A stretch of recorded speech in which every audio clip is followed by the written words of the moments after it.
La machine de Wolf, ou machine à haute pression et condensation.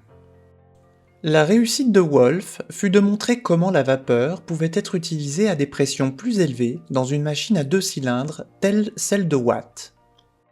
Comme dans la machine de Watt, la vapeur agit par au-dessus et par en dessous. Cependant, la vapeur n'est pas condensée aussitôt qu'elle a amené le piston à l'un et l'autre bout du cylindre. Monsieur Wolf en tire encore un certain parti. Voici comment. À côté du premier corps de pompe, il en existe un second. La partie supérieure du premier communique par un tuyau avec la partie inférieure du second, et réciproquement.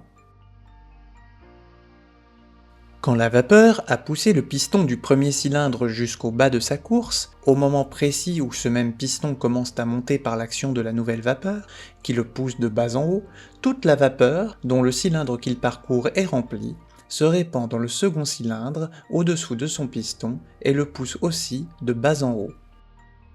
Ainsi, les deux pistons marchent dans le même sens. Dès que ce mouvement est achevé, la vapeur dilatée, qui occupe toute la capacité du grand cylindre, va se liquéfier dans un condenseur isolé.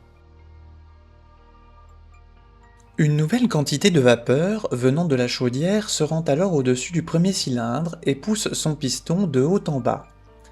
L'ancienne vapeur, dont tout le bas de ce cylindre était rempli à la suite du premier mouvement, passe en se dilatant au-dessus du piston du second cylindre et le force à descendre, en sorte que les deux pistons, encore cette fois, marchent dans le même sens. Si chaque piston porte une tige verticale, et si les deux tiges sont attachées à 2 points du balancier situés du même côté de son centre de rotation, les oscillations que ce balancier éprouvera s'opéreront en vertu des impulsions réunies des deux pistons. La même vapeur aura donc produit deux effets avant d'être condensée.